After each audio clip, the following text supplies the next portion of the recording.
Ushbu joyda ko'rib turibsizlar, mana kichkinagina fontancha bo'lgan, hozir ishlamayapti, lekin o'sha davrda bu ishlagan, albatta, fontandan favvoradan suv oqib turgan va e'tibor bersanglar, mana shu yerga kelib Sulton Sulaymon dam olgan, ya'ni hordiq chiqargan, butun dengizga qaragan, mehmonlarni qabul qilgan, o'ziga yaqin insonlarni, farzandlarini bu yerda o'ynab yurishlarini tomosha qilgan. Aynan kinoda ham, ya'ni serialda ham ushbu sahnalarni ko'rishingiz mumkin.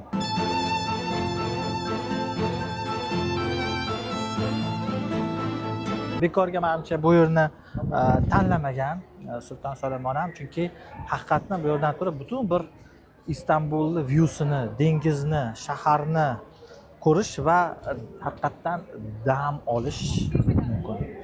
Hordiq chiqazib dedi, maza qilasizlar.